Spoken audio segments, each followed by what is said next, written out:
네, 안녕하세요. 오카 김한용입니다. 오늘 만나볼 차는 KGM 토레스 아니고 무쏘 EV입니다. 앞모양 봤을 때는 이 토레스 같은데 왜 무쏘라고 하는 거야? 라고 생각하시겠지만 앞을 보는 게 아닙니다. 이 차는 뒤를 봐야죠. 이 차는 픽업 트럭이기 때문에 무쏘 EV라는 이름을 얻었는데요. 사실 이름은 그렇게 마음에 들지 않아요. 하지만 이 차의 여러 가지 요소들은 정말 훌륭하게 만들어졌다고 하는데 어떤 점에서 그런지 끝까지 함께 살펴보시죠. 예쁘다 예쁘다. 와, 일단 트럭 뒷부분 너무 예쁘지 않아요? 이 램프 요거는 떼서 제 차에 붙이고 싶을 정도로 예쁘게 생겼어요. 그죠? 지금 이런 것들도 기본으로 들어있고 보통 이런 거 옵션이잖아. 근데 지금 기본으로 들어있어서 멋있습니다. 예뻐.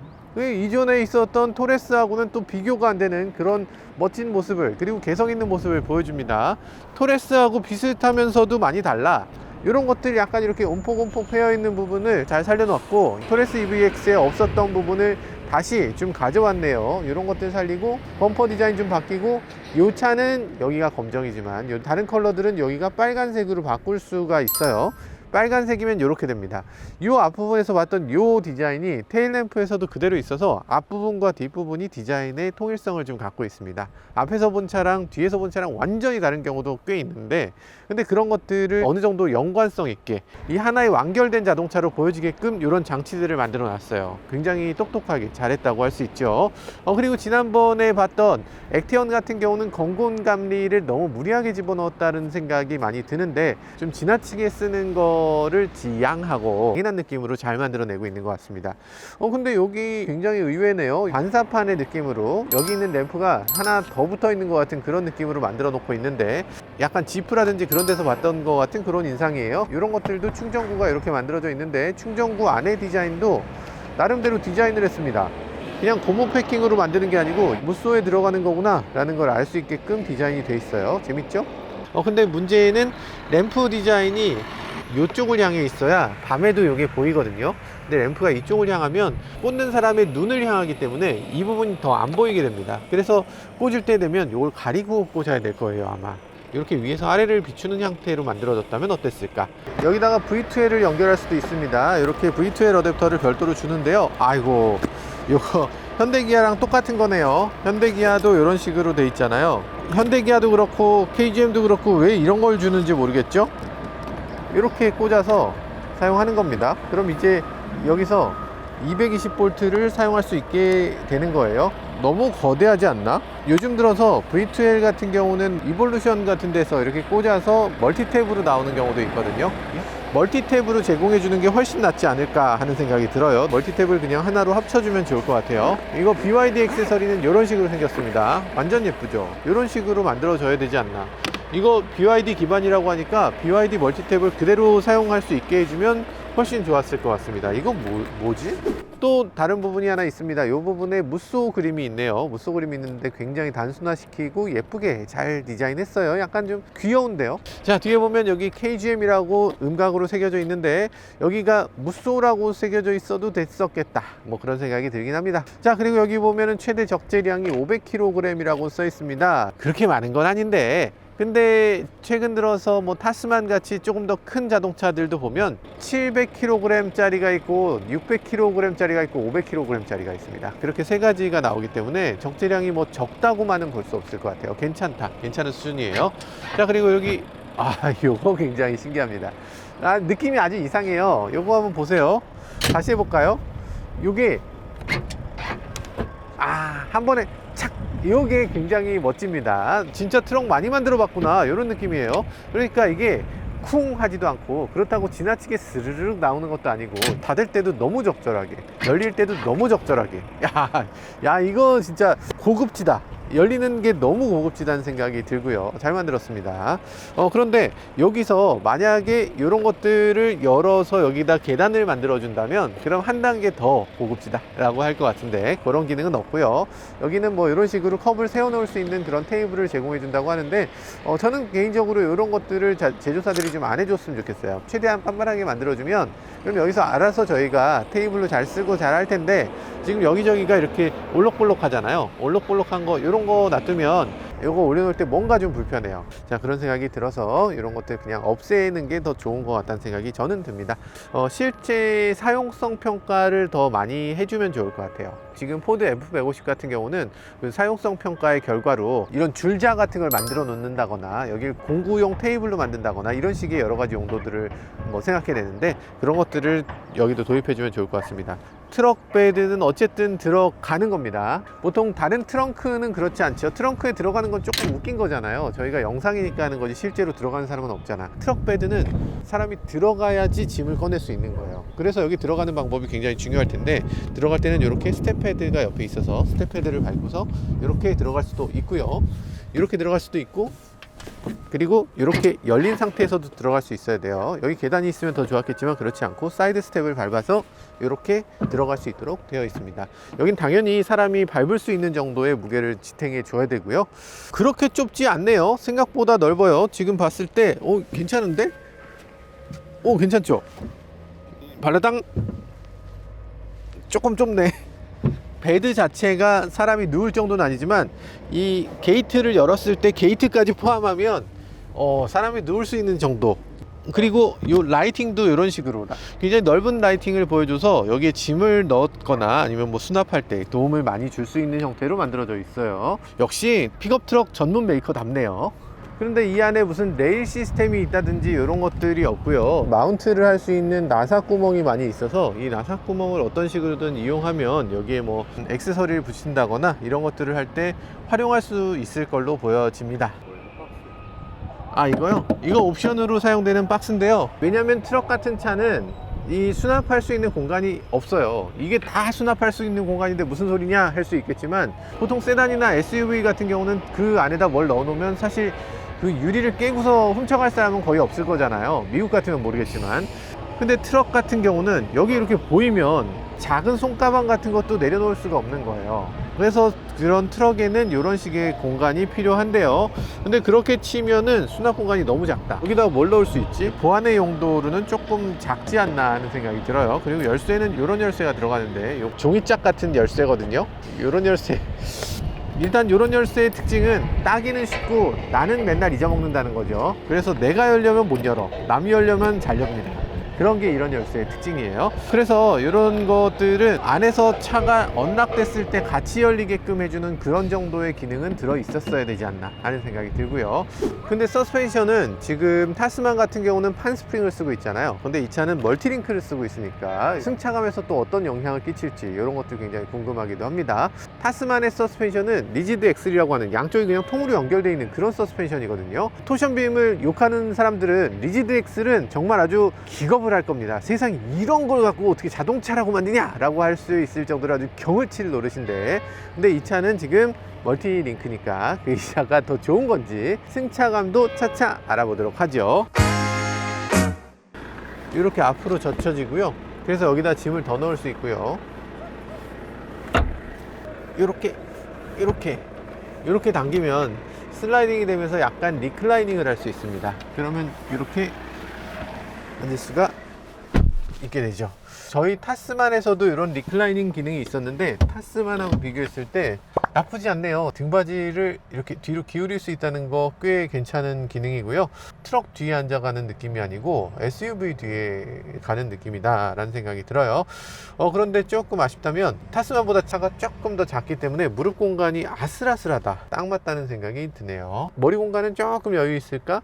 나머지 부분 어깨 공간이라든지 뭐 팔 공간이라든지 레그룸이라든지 너무 불편해요 할 것까지는 아니지만 이게 뭐 넉넉한 공간은 확실히 아닌 것 같습니다.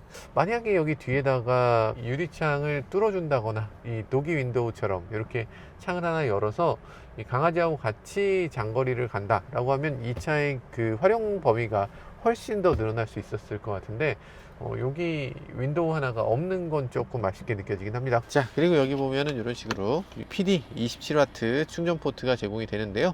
근데 27W를 이렇게 자랑스럽게 써놨어요. 근데 요즘 들어서 현대는 100W를 쓰거든요. 그래서 굳이 쓰지 않아도 됐다. 그리고 덮개는 왜 있는지 모르겠어요. 이 원가 절감을 조금 해야 된다면 이 덮개부터 빼도 될 것 같습니다. 구멍만 있으면 거슬리지 않았을 것 같은데 약간 구멍을 위로 옮기고, 그래서 평소엔 안 보이다가 이렇게 했을 때 보이게 그렇게 하면 좋을 것 같은데요. 자, 아무튼 그렇게 뒷좌석의 느낌은 부족하지 않다, 아쉽지 않은 뒷좌석을 보여주네요. 자, 그럼 앞좌석으로 넘어가서 이 차를 운전하면서 좀 더 자세히 살펴보도록 하죠.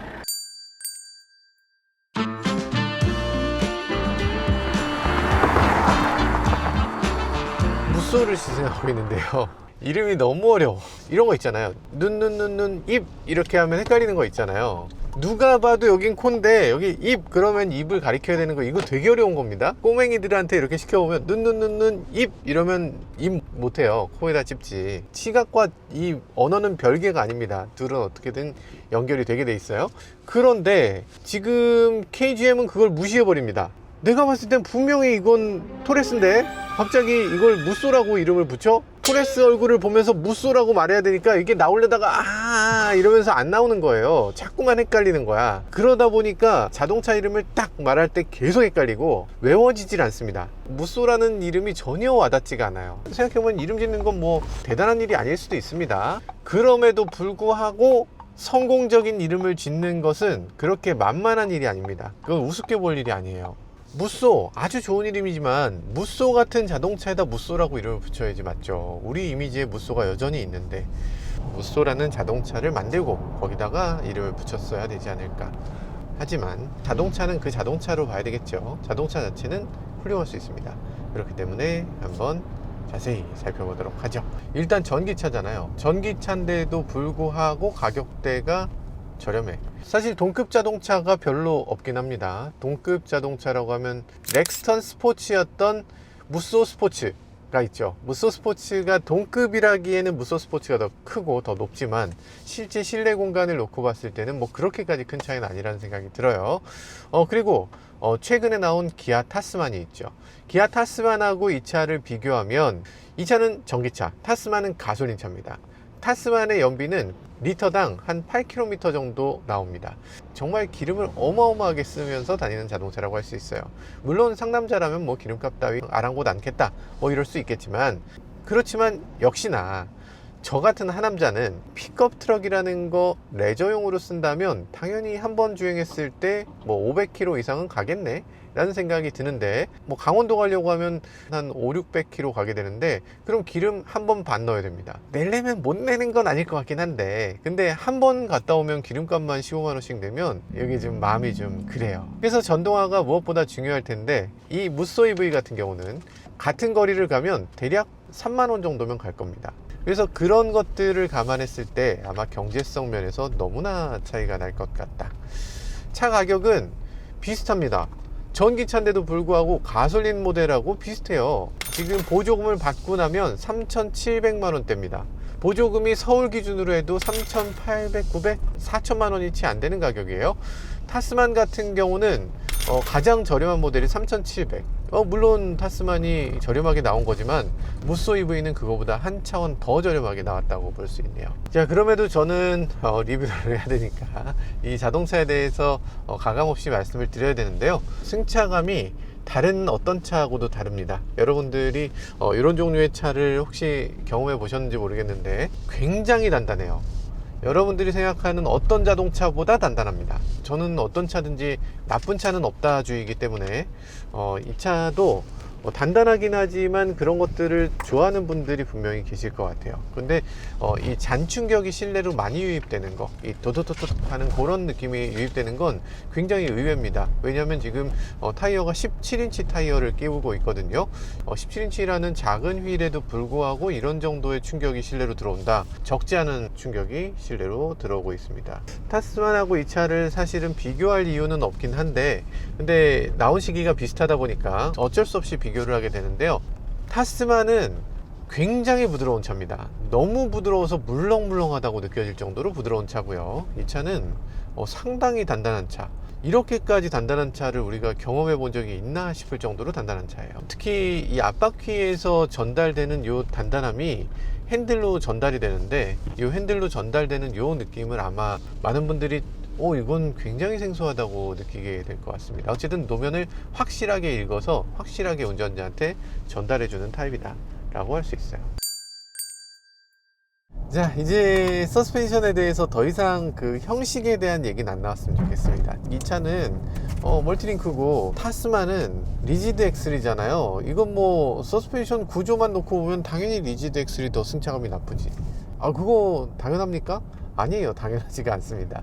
서스펜션 형식은 어디까지나 가능성을 얘기하는 거예요. 그 서스펜션 형식을 갖고서 더 부드럽게 만들 수도 있고 더 단단하게 만들 수도 있고, 그거는 제조사가 튜닝하기 나름입니다. 그 형식 때문에 자동차의 승차감이 이렇게 된다 하고 단정 지을 수 없는 거예요. 그래서 지금 이 차의 승차감은 지금 리지드 엑슬인 타스만에 비해서 훨씬 단단하고 코너링에서도 훨씬 딱딱하게 느껴집니다. 이 과속 방지턱을 한쪽 바퀴로 넘는 상황, 그런 상황에서도 훨씬 더 딱딱하게 느껴지게 됩니다. 자, 지금 이 차는 전륜구동 모델입니다. 사실 사륜구동 모델도 있고요. 퍼포먼스가 훨씬 더 뛰어나죠. 그런데 사륜구동 모델은 오늘 시승차 중에는 없고요. 오늘은 전륜구동만 시승한다 고 합니다. 자, 그 사륜구동이 되면은 당연히 차가 더 잘 달리는 것도 있지만 뒤쪽에 짐을 실었을 때 짐이 주저앉지 않도록 하는 그런 별도 장치가 들어가게 됩니다. 그런 장치를 가리켜서 셀프 레벨라이저라고 부르는데요. 셀프 레벨라이저에 대해서 조금 잘못된 오해도 있는 것 같습니다. 흔히 셀프 레벨라이저를 달면 승차감이 굉장히 나빠진다, 딱딱해진다, 뭐 이런 얘기들도 많이 하는데 셀프 레벨라이저는 그런 식으로 작동되는 게 아닙니다. 어느 정도 차가 뒷부분이 바로 주저앉지 않게 하는 그런 장치가 아니라 좀 주저앉은 상태에서 차를 주행을 하면 차가 흔들흔들하면서 마지막 부분을 계속 누르게 되면서, 그러면서 차의 유압이 저절로 차면서, 그래서 차의 뒷부분이 더 이상 주저앉지 않도록 하는 그런 것들이 작동되게 되는 거예요. 차가 눌려진 상태로 흔들리면서 한 3-4km 정도 주행해야 그제서야 평평해지는 게 셀프 레벨라이저입니다. 만약에 뒤가 무겁지 않으면 셀프 레벨라이저의 효과, 승차감 변화 이런 것들은 그다지 없습니다. 그렇기 때문에 셀프 레벨라이저이기 때문에 승차감이 어떻다, 이 얘기는 일반적으로는 맞지 않다. 공기압을 한번 볼까요? 공기압이 정상이라고 딱 떠 있네요. 공기압을 이렇게 보여주는 것도 되게 좋다.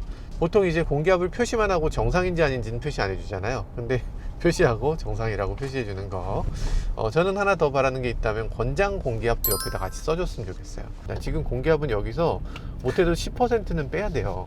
그래야 좀 일반적으로 타기 좋은 승차감이 나올 것 같습니다.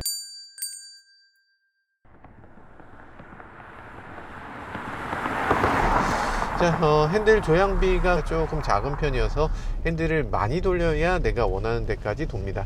평소 돌리는 것보다 거의 지금 뭐 180도 가까이 돌리잖아요. 와인딩 요 정도 와인딩인데 요 정도를 돌려야 된다는 게 좀 크긴 하다는 생각이 들어요. 이 픽업 트럭이라는 걸 감안했을 때는 뭐 납득되는 수준인데 약간 각이 좀 있다. 180도를 돌리게 만드네요.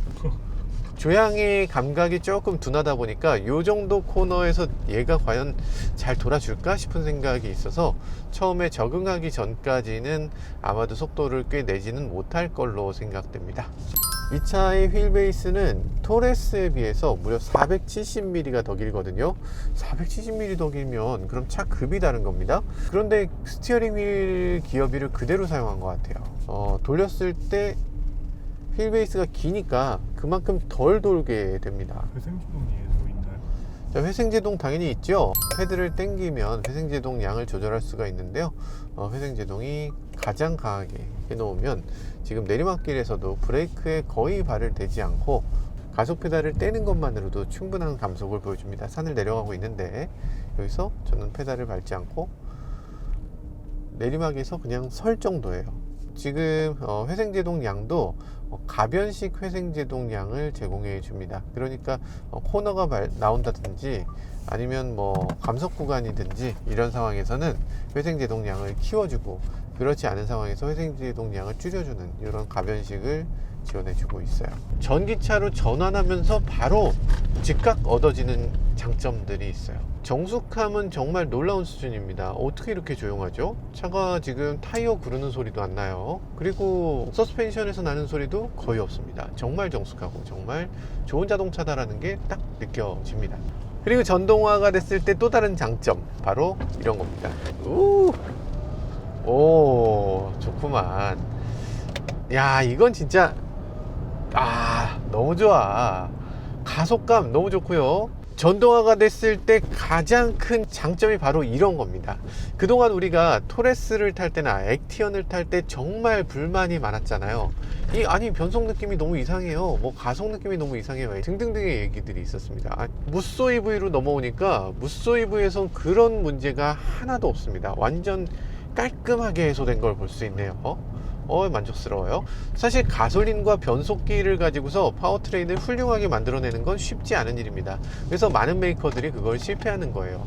중국 자동차들도 우리나라 자동차를 따라잡지 못했던 것이 바로 엔진 기술이었는데, 근데 전동화가 됐을 때는 얘기가 달라졌습니다. 전동화가 되니까 어지간한 자동차 회사들이 다 이 정도를 해낼 수 있는 거예요. 후발주자 입장에서 이렇게 좋은 걸 이걸 왜 안 해? 이거 무조건 해야지 라는 생각이 드는 거죠. 네, 가속감 좋죠. 고속에서의 느낌도 좋습니다. 이게 스티어링 휠이 초반에 조금 잘 믿음이 안 간다 이런 느낌이 있었는데, 달려보면 생각보다 굉장히 안정적이고 스티어링 휠이 딱 자리를 잡았을 때 그때부터 너무 매끄럽습니다. 그리고 가속 느낌도 굉장히 좋네요. 이 모터 소리도 꽤 억제되어 있고요. 지금 파워트레인 너무 좋습니다. 출력은 207마력을 내고 있고요. 이 정도면 정말 충분하다는 생각이 들고요. 그리고 뒤쪽에 만약에 정말 짐을 잔뜩 싣고 가겠다 라고 하면 뒷바퀴가 좀 눌릴 거잖아요. 그럼 앞이 좀 뜨면서 이게 조향감이 좀 나빠지게 될 수 있는데, 스타렉스 같은 경우는 후륜구동이었는데 스타리아가 전륜구동이 되면서 이 조향감이 나빠졌다는 얘기들을 많이 하거든요. 그런 것처럼 뒤에다 정말 짐을 많이 실을 때는 뒷바퀴 굴림도 같이 있어줘야 됩니다. 그래서 정말 짐을 많이 싣겠다면 사륜구동을 선택하시는 게 맞을 것 같아요. 근데 사륜구동을 일반적으로 선택할 필요는 없어 보입니다. 무려 413마력이나 되거든요. 410마력이 넘는 자동차를 트럭으로 탄다고? 야, 그건 거의 몬스터 트럭 아닙니까? 너무 대단할 것 같은데, 스포츠카 같은 기분으로 탄다면 그것도 나름대로 재미있는 선택이 될 수 있을 것 같네요. 지금 200마력 차고 넘칩니다. 훌륭해요. 저 트럭 베드 부분에 일반적인 짐을 많이 싣겠다라는 분들은 뒤쪽에다가 덮개를 만드는 것도 괜찮을 것 같아요. 지금 옵션들 보면 이런 식으로 슬라이딩 베드도 있네요. 일단 슬라이딩 베드는 완전히 KGM 승리네요. 타스만의 슬라이딩 베드는 어떻게 이런 제품이 진윈 액세서리로 등장할 수 있는가. 병원 침대 같은 걸 거기다가 넣어놓는다는 게 너무 말이 안 되죠. 최소한 색깔이라도 검정색으로 해주든가. 트럭 타는 사람들은 멋으로 사는 건데, 근데 그런 것들을 KGM은 그래도 좀 더 이해하고 있는 게 아닌가 라는 생각이 드네요. KGM이 트럭을 만들기 시작한 지 꽤 오래됐으니까 이렇게 애프터마켓에서 이런 것들을 만들어주는 회사들도 그만큼 노하우가 많이 쌓였다고 볼 수 있겠죠. 오토홀드 버튼은 볼 때마다 조금 웃음벨이죠. 지금 고객님들은 편하시다는데. 고객님들이 편하시대요. 그 전에 이게 터치를 했을 때 터치를 위에서 쓸어내린 다음에 이걸 껐어야 됐어요. 그게 너무 불편했다 라는 건데요. 오토홀드를 사용할 일을 덜 만들면 더 편하지 않았을까요? 껐다 켰다를 하게끔 만든다는 게 조금 넌센스죠. 평소에 오토홀드를 너무나 잘 쓰는 사람이 오토홀드를 꼭 꺼야 되는 상황은 어떤 상황이냐면 주차하는 상황입니다. 주차하는 상황에서 오토홀드가 되면 전진후진하면서 중간에 오토홀드가 돼버린대요. 그래서 그게 너무 불편하다. 갑자기 차가 울컥울컥 한다. 이거 그래서 꺼야 된다는 얘기를 하는데, 후진을 일단 넣으면 오토홀드 안 하실 거구나 하면서 오토홀드 꺼버리면 되잖아요. 그걸 소프트웨어적으로 하면 되지. 그걸 왜 그렇게 만드나 하는 생각이 들고요. 그럼 여기 들어가야 됐어야 되는 건 뭐였을까? 원래 여기 드라이브 모드, 그게 여기로 갔습니다. 드라이브 모드가 터치로 갔어요. 근데 이게 맞는 건가? 오토홀드를 터치로 하는 건 이해하겠다고. 근데 드라이브 모드를 터치로 하는 게 이게 맞나? 드라이브 모드는 무엇보다 주행 중에 해야 돼요. 운전하면서 하는 거죠. 오토홀드를 운전하면서 하진 않잖아요. 근데 왜 핸들에다 그걸 달죠? 이 둘 중에 하나를 여기다 붙였어야 된다면 드라이브 모드를 붙였어야지 맞죠? 아닌데요, 저는 이게 좋은데요, 할 수 있죠. 물론 그럴 수 있습니다. 그러면 오토홀드라고 여기다 꼭 박아 놓을 필요는 없죠. 여기를 펑션 버튼으로 만들었어도 괜찮았을 겁니다. 펑션 버튼에 오토홀드도 설정할 수 있고 드라이브 모드도 설정할 수 있고, 이런 식으로 설정 버튼을 만들어 놓으면 그러면 여러 가지로 사용할 수 있었을 텐데, 굳이 이 기능을 홀드로 딱 박아 놓는 건 조금 잘못된 선택은 아니었을까 라는 생각이 들긴 합니다. 여기 왼쪽에 있는 버튼을 눌러 보면요, 요건 펑션 버튼인데요, 여기 펑션 버튼에서 이런 것들을 사용할 수 있게 해줍니다. 근데 꽤 쓸만한 기능들이 있어요. 앰비언트 설정이라든지 뭐 이런 것들, 뭐 경로 취소라든지 뭐 경로 재탐색이라든지. AVM 같은 경우 꽤 쓸모 있죠. 버튼을 누르면 이렇게 주변을 보여주니까 좋지 않습니까? 너무 예쁘죠? 360도 서라운드 뷰 잘 작동되고요, 후방 카메라도 잘 작동됩니다. 빠른 속도에서도 작동되기 때문에 이런 것들도 쓸모가 있다, 의미 있는 기능이라는 생각이 들어요. 그리고 버튼 눌렀을 때 맵 기능도 작동됩니다. 근데 이게 지금 보면 이 선택도 굉장히 희한하죠. 네모에 체크 있잖아요. 그 개발자들은 이걸 체크박스라는 표현을 씁니다. 체크박스는 여러 개를 선택할 수 있는 거예요.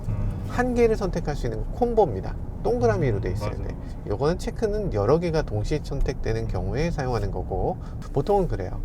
자, 근데 아무튼 지금 이런 것들은 오인 가능성 있게 만들어져 있다. 여러 가지를 선택할 수 있는 것처럼 오인됩니다.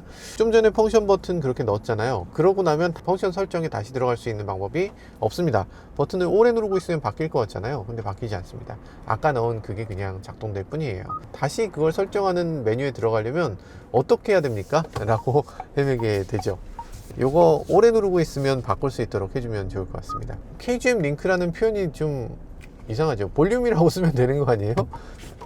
요런 디테일이 요구가 나올 때 하나씩 때우는 느낌이거든요. 볼륨 조절 같은 경우는 어디 있어야 됩니까? 여기 계속 있어야 돼. 여기 있든가 여기 있든가 항상 있어야 돼요. 볼륨이 지금 너무 커서 시끄러워 죽겠는데 여기서 이거 볼륨 조절하려면 내리고, 안 내려가, 다시 내려, 그리고 나서 요 중에 뭐야? 라고 해서 그 다음에 이렇게 해야 된다는 게, 요게 상식적으로 너무 어렵잖아요. 볼륨 다이얼 하나라도 만들어 주든가, 아니면 꼭 터치로 할 거면 터치의 볼륨이 항상 그 위치에 어딘가는 항상 있었어야죠. 디테일한 몇몇 가지가 개선될 점이 있고요. 이런 것들 아마 소프트웨어 업데이트를 통해서 금방 해줄 수 있을 걸로 기대해 봅니다. 근데 중요한 건 소프트웨어 업데이트를 통해서 할 수 있느냐 없느냐가 아니라 디렉션이죠. 뭐 바쁘시겠죠. 굉장히 바쁘셔서 아마도 이렇게 디테일한 부분까지 신경을 못 쓰고 계신 것 같다. 누군가는 이걸 나서서 방향성을 제시하고 요건 이렇게 돼야 됩니다 라는 이런 큰 그림의 인터페이스 방향성을 정해 주셨어야 된다 라는 생각이 들어요. 디스플레이가 지금 굉장히 어두운 편이어서요, 디스플레이를 조금 업그레이드 할 필요가 있어 보입니다. 반사 방지도 적용해 놓고 있는데요, 반사 방지가 오히려 반사를 더 일으켜서 지금 굉장히 뿌옇게 전체적으로 보이는 면이 있어요. 그래서 반사 방지를 하지 않았어야 된다는 생각이 들고요. 이 모니터 밝기는 지금 이게 최대 밝기인데 이거보다 밝은 것을 썼어야 됐다. 이건 가정용 모니터에 사용할 수 있는 그런 정도의 밝기고, 이 자동차는 햇빛을 받는 환경이잖아요. 햇빛을 야외에서 받는 환경에서는 이것보다 훨씬 밝은 디스플레이를 적용했어야 됩니다. 그래서 그런 것들이 조금 아쉽게 느껴지네요. 폴더가 여기 꼭 있어야 좀 잘 고정이 되는 것 같아요. 그리고 요거요, 안 그래도 물을 좀 담아 갖고 왔었는데, 물을 이렇게 담아 갖고 오면 이게 흔들리거든요. 흔들리면서 소리가 계속 나요. 그래서 요거를 소리 안 나게 하는 별도의 액세서리가 여기 있습니다. 처음에 만들 때 잘하지 그랬어요. 그런 생각이 살짝 들고요. 이런 것들을 놓을 때는 이런 식의 링이 있어야 좀 더 고정이 잘 된다. 그런데 그것도 완벽하지 않습니다. 그래서 역시나 조금씩 움직이는 소리가 나네요. 옆에 넣으면 되죠. 옆에 이렇게 딱 넣으면 이 병 홀더가 별도로 있고요. 그런 병 홀더를 이용해서 흔들리지 않고 잘 사용될 수 있습니다. 그리고 되게 재밌는 지점은, 오늘 이 차는 알파인 오디오를 적용을 해서 오디오를 꼭 한번 들어보라면서 이렇게 USB를 제공을 해주셨어요. USB를 여기 꽂아서 음악을 들을 수 있다라는 거죠. 음악 들어보라고 하면서 이걸 넣어줬다는 거야?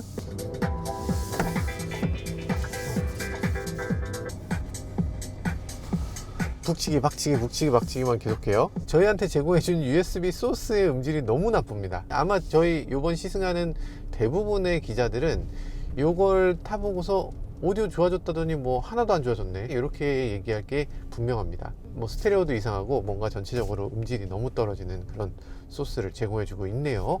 하지만 이 차는 기본적으로 USB를 빼더라도 이 마이미디어를 통해서 음악을 또 들을 수 있어요. 훌륭하죠? 훨씬 좋죠? One look, give 'em whiplash. Beat drop with a big flash. 집중해 좀 더 think fast. 엄청나게 좋은 건 당연히 아니죠. 그 정도는 아닌데 KGM에서 이런 사운드를 들을 거라고는 생각 못했을 정도로 굉장히 좋은 사운드예요. 서브우퍼 하나 있으면 좋겠다. 서브우퍼를 어떻게든 여기다 달았어야 되지 않나 하는 생각이 들긴 하는데 뭐 괜찮습니다. 나름대로 훌륭한 사운드예요. 비밀 요원 레너드 틀어줘. 비밀 요원 레너드의 미스터리 보고서. 미스터리 서클은 외계인들의 신호일까? 네이버 클로버에서 하는 거네요. 그렇죠. 네이버 클로버 스피커가 이 차에 내장되어 있기 때문에 이 네이버 클로버가 할 수 있는 여러 가지 기능들을 다 지원해 줍니다. 어린 동화라든지 영어 동화라든지 뭐 기타 등등, 그리고 음악이라든지 이런 것들도 다 지원하니까 KGM의 큰 장점이라고 할 수 있어요. 현대기아 같은 경우는 이제 스트리밍 서비스를 처음 시작했습니다, 뭐 이런 얘기들 하는데 그런 것들에 비해서 훨씬 더 앞서 있다. 이건 굉장히 아이러니죠. 왜냐하면 직접 할 수 있는 능력이 부족했을 수 있어요. 그렇기 때문에 네이버에 손을 내밀어서 네이버의 기능을 차에 장착하게 된 거죠. 근데 결과적으로는 소비자 입장에서는 커넥티비티가 굉장히 잘 되고 있다고 느끼게 됩니다. 그런 것들이 오히려 장점이라 할 수 있는 부분인 것 같습니다. 이 차의 킬로와트 시당 얼마나 되느냐, 이런 것들을 봐야 될 텐데요. 지금 봤을 때는 킬로와트 시당, 저희가 너무 막 달려서 킬로와트 시당 3.8km, 이건 좀 너무했다. 이거를 참고하진 않으셨으면 좋겠어요. 공인전비가 4km가 훌쩍 넘습니다. 그렇게 나쁘지 않고요. 배터리 용량은 80.6kWh 배터리가 들어있습니다. 오, 상당히 큰 거죠. 최근 들어서 현대 아이오닉5 EV6 80kWh 배터리로 올라갔잖아요. 이 대등한 수준의 배터리 용량을 보여주고 있다는 거고요.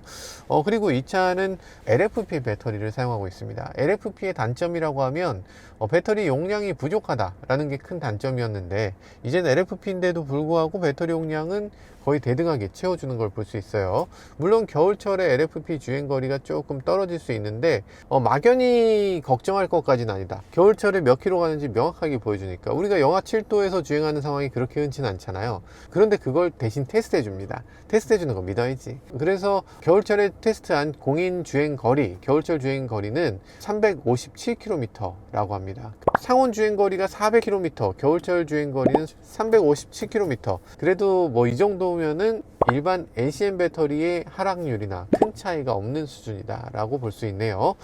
우리나라는 요 겨울철 주행거리가 떨어지는 것에 대해서 굉장히 민감합니다.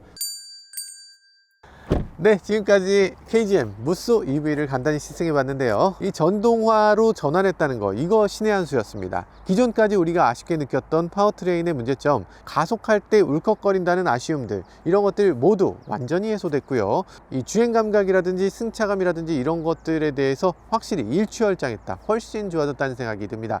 그리고 이 차 가격이 너무나 깡패입니다. 이 정도 가격이면 기아 EV3를 살 수 있을 정도 가격인데, EV3 가격에 살 수 있는 픽업 트럭이라면 충분한 상품성을 갖추고 있다 라고 볼 수밖에 없을 것 같습니다. 지금까지 저는 모카 김한용이었습니다. 감사합니다.